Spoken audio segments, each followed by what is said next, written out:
तो गाइस यहाँ पे iQOO ने लॉन्च कर दिया है iQOO 12 और भाई ये इनका सबसे महंगा डिवाइस है। उसकी प्राइसिंग रखी है ऑसम भाई, कार्ड वर्ड ऑफर लगाने के बाद में आपको 50,000 से भी नीचे के प्राइस में ये आपको मिल सकता है। और ये फ़ोन मैंने अनबॉक्स तो कर लिया था और अनबॉक्सिंग तो आपने बहुत सारी देखी ही है।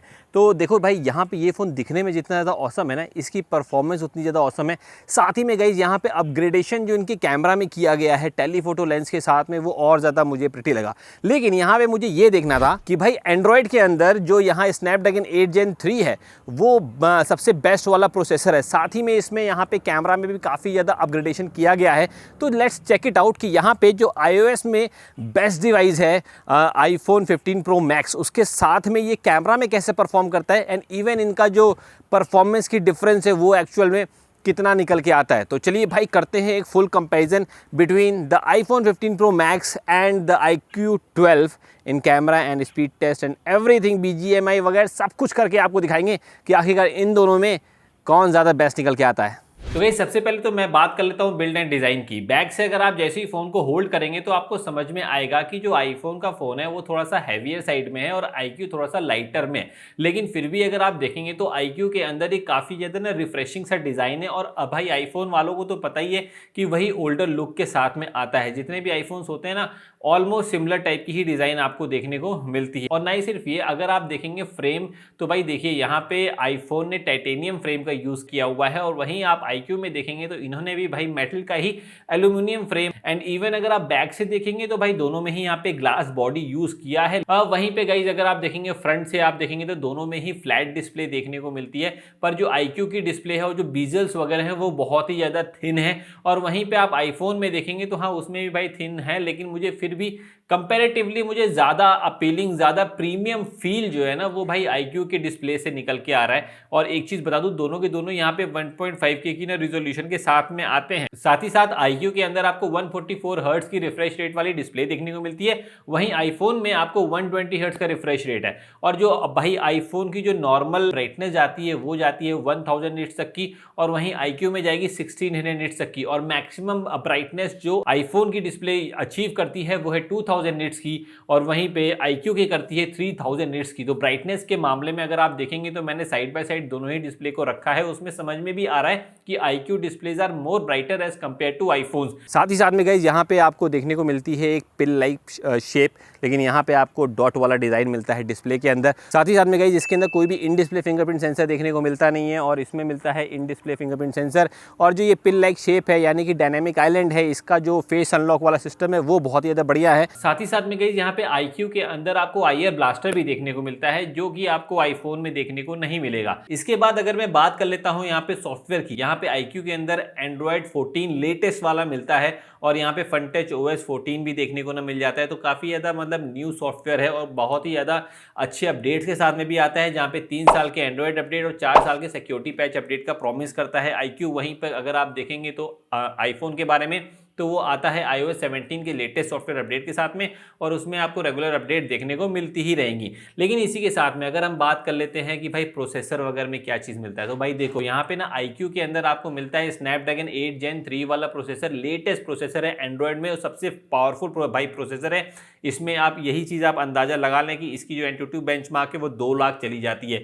और यहाँ पे बायोनिक A17 प्रो की चिप इस्तेमाल हुई है आईफोन के अंदर, जो कि 2 लाख पहुँचती नहीं है, 1.5 लाख के आसपास में ही न रहता है एंटूटिव बेंचमार्क में। लेकिन गाइज यहाँ पे जो बायोनिक वाली चिप है वो यहाँ पे 3 नैनोमीटर आर्किटेक्चर पे बेस्ड है। वहीं पे iQOO के अंदर जो प्रोसेसर यूज हुआ है वो है 4 नैनोमीटर के आर्किटेक्चर पे बेस्ड। बेसिकली यहाँ पे पावर का अगर देखा जाए कि पावर कौन ज़्यादा कंज्यूम करेगा, तो भाई वो एंड्रॉयड का फोन जो करेगा। लेकिन उसके बावजूद भी आप देखेंगे तो 5000 mAh की बैटरी के साथ में आता है, इसीलिए iQOO। और वहीं पे आप आईफोन देखेंगे तो वो आता है 4440 mAh के साथ में।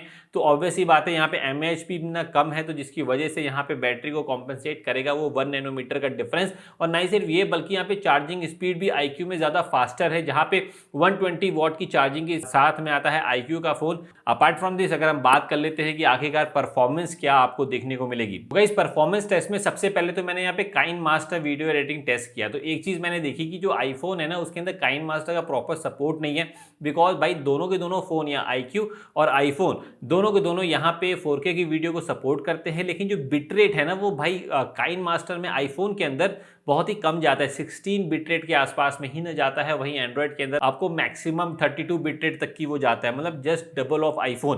खैर मैंने यहाँ पे एक एक्सपोर्ट टेस्ट किया, दोनों में ही सिमिलर टाइप की वीडियो रखी मैंने और यहाँ पे एक्सपोर्ट पे लगाया, तो मैंने देखा कि वहाँ पे iQOO ने पहले वीडियो को एक्सपोर्ट कर दिया था, ना कि आईफोन ने। सेम टाइप की वीडियो थी, सेम क्वालिटी में मैंने एक्सपोर्ट किया था। इसी के जस्ट बाद में गाइस हमने यहाँ पे बेंचमार्क्स रन मैंने किए थे, तो भाई एंटूटू बेंचमार्क आपको मैं बता चुका हूँ। लेकिन अगर स्टोरेज की रीड एंड राइट स्पीड की मैं बात बताऊं तो उसमें भी देखिए जस्ट डबल का डिफरेंस आता है। यहाँ पे आईफोन केवल 64,000 के आसपास में है और वहीं आप iQOO का देखिए 1.5 लाख के आसपास। इसी के साथ में अगर मैं बात कर लूँ गीक बेंचमार्क की, तो उसमें भी भाई वैल्यूएबल डिफरेंस देखने को मिला है, जहाँ पे iQOO ने ही बाजी मारी है आईफोन से। अपार्ट फ्रॉम दिस अब भाई रियल लाइफ टेस्ट की तरफ आते हैं। यहाँ पे ऐप ओपनिंग में क्या अब भाई सिनेरियो है, देखिए ऐप ओपनिंग में मैंने मल्टीपल एप्लीकेशंस को ओपन किया, कहीं पे iQOO पहले ओपन कर था, कहीं पे भाई आईफोन। लेकिन यहाँ पे जो मैंने जितनी भी एप्लीकेशंस ओपन करी उसके अंदर जो भाई निकल के आया है कि यहाँ पे AnTuTu benchmark, ओकला, KineMaster, Amazon, temple run, ये सारी एप्लीकेशन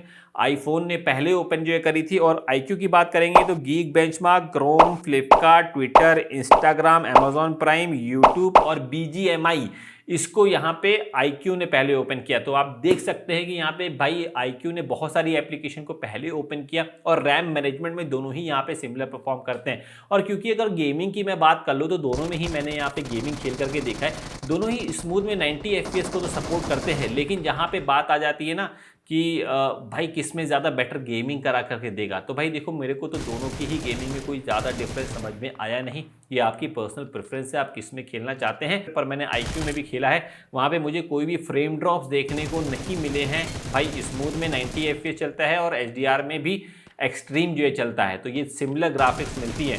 और यहाँ पे BGMI के गेम प्ले भी दोनों में सिमिलर टाइप का ही देखने को मिल जाएगा, आपको ज़्यादा कोई प्रॉब्लम होगी नहीं, ना TDM में और ना ही भाई किसी और गेम प्ले में। तो इसीलिए मैं बोलूँगा कि भाई आप लोग गेमिंग के लिए अगर ले रहे हैं तो दोनों में से कोई भी ले, कोई भी ऐसा इशू आपको देखने को मिलेगा नहीं। खैर इसके बाद बारी आ जाती है यहाँ पे कैमरे टेस्ट की। भाई देखिए पहली बात तो हार्डवेयर आप देखिए 48 मेगापिक्सल का प्राइमरी सेंसर OIS के साथ में देखने को मिलता है आईफोन के अंदर। वहीं iQOO की बात करेंगे तो उसमें 50 मेगापिक्सल का प्राइमरी सेंसर देखने को मिलता है OIS के साथ में। इसी के साथ गाइस अगर मैं बात कर लेता हूं यहाँ पे फोटोज के कंपैरिजन की, तो देखिए भाई यहाँ पे नॉर्मल सीनरी जहाँ पे होती है ना, वहाँ पे आईफोन आपको नेचुरल फोटोज क्लिक करता हुआ नजर आएगा, लेकिन हल्का सा ना येलोविश टिंट उसके अंदर आपको देखने को मिलेगा। और जो उसकी प्राइमरी सेंसर है ना उसके अंदर एक भाई वाइट फेड टाइप का कुछ वहाँ पे ना दिखता है, मतलब ज़्यादा यहाँ पे कॉन्ट्रास्ट है, ज़्यादा शार्पर वहाँ पे इमेजेस नहीं आती हैं। लेकिन वहीं आप iQOO के अंदर देखेंगे तो थोड़ा सा कूलर टोन है और भाई यहाँ पे इमेजेस शार्पर भी निकल के आती है। लेकिन जो अल्ट्रा वाइड है और जो यहाँ पे सीनरी का कैप्चर होना है वहाँ पे आईफोन ज़्यादा बेटर भाई परफॉर्म करता है एज कम्पेयर टू iQOO। लेकिन जहाँ पे भाई इंडिविजुअल, जहाँ पे कोई बंदे लोग अगर इन्वॉल्व है, जहाँ पे कोई ऑब्जेक्ट है या फिर जहाँ पे कोई इंडिविजुअल ह्यूमन इन्वॉल्व है, वहाँ पे आप देखेंगे तो वहाँ पे दोनों ही फ़ोन काफ़ी अच्छी फ़ोटोज़ को क्लिक करते हैं। बस मुझे जो स्किन टोन जो कि आईफोन कैप्चर करता है मुझे वो पसंद नहीं आती है। वहीं पे आप iQOO को देखेंगे तो वो भाई वीवो वाली स्किन टोन लेकर के आता है, जो कि काफ़ी लोग को पसंद भी आएगी, स्किन काफ़ी ज़्यादा अच्छी लगती है। और मैंने एक चीज़ भाई देखी है कि यहाँ पे कई ऐसी बार देखा है जहाँ पे HDR डायनेमिक रेंज को जहाँ पे बेटर प्रिजर्व करना होता है, वहाँ पे वीवो की साइंस काफ़ी अच्छे से काम करती है iQOO के फ़ोन में। साथ ही साथ में गई यहाँ पे iQOO के मैक्रो शॉट्स नज़र आ रहे हैं। अब भाई ये मैं मल्टीपल फोटोज़ आपको मैं दिखा रहा हूँ, आप लोग मुझे कमेंट करके बता सकते हैं कि आपको किसके मैक्रो शॉट ज़्यादा बेटर जो लगे। साथ ही साथ में गाइस अगर मैं लो लाइट की बात कर लूँ तो भाई वहाँ पर भी जो फोटोज़ निकल के आती हैं वो भाई iQOO की ज़्यादा यहाँ पे ब्राइटर और ज़्यादा बेटर यहाँ पे निकल करके आती हैं। इवन गाइज iQOO के अंदर 100x तक का जूम है और सुपर मून का एक उसके अंदर अलग से सेक्शन भी दिया हुआ है, उसमें आप सुपर मून जैसे कि सैमसंग वगैरह में आप निकालते हैं वो भी आप निकाल सकते हैं, और ये चीज़ आपको आईफोन में देखने को मिलेगी नहीं। लेकिन अगर हम बात कर ले वीडियो की तो फिर यहाँ पे आप 4K 60 FPS में ये आप देख ले रहे हैं। यहाँ पे हालांकि जो आईफोन है ये यहाँ पे ProRes में भी वीडियो रिकॉर्ड करता है और यहाँ पे iQOO में 8K की वीडियो रिकॉर्डिंग का भी ऑप्शन है। लेकिन हम यहाँ पे भाई देखो नॉर्मली जो बंदा यूज़ करता है वो 4K 60 FPS या 30 FPS। तो पहला शॉट आप देख रहे हैं 4K 60 FPS। यहाँ पे आप स्टेबलाइजेशन भी आप चेकआउट करा सकते हैं, दोनों में ही OIS है। और सबसे इंपॉर्टेंट बात, डायरेक्ट सनलाइट मेरे चेहरे पे पड़ रही है और बैक, इसके बाद शिफ्ट करते तुरंत ही 4K 30 FPS। तो फिर यहाँ पे 4K 30 FPS में आप अल्ट्रा वाइड में शिफ्ट आप करा सकते हैं दोनों में ही। लेकिन आईफोन में आप जो टेली फोटो लेंस है उसमें भी चाहें तो आप उसमें शिफ्ट कर आप पाएंगे, लेकिन अभी iQOO में टेली फोटो में शिफ्ट करने का ऑप्शन नहीं है 4K 30 FPS पे। और अगर लो लाइट की बात कर लूँ तो लो लाइट में अगेन गाइस वीडियो की परफॉर्मेंस की बात करेंगे तो उसमें मुझे iQOO की परफॉर्मेंस ज्यादा बेटर यहाँ पे समझ में आ रही है भाई। इसी के बाद अगर मैं बात कर लूँ फ्रंट सेल्फी कैमरा की, तो फ्रंट सेल्फी कैमरा से जो मैंने शॉट लिए हैं ये आपके सामने, मुझे कहीं कहीं पे भाई iQOO ज्यादा बेटर या लगा है, कहीं कहीं पे आईफोन। इसके अंदर डिसाइड करना बहुत ही ज्यादा मुश्किल है किसकी ज्यादा बेटर है।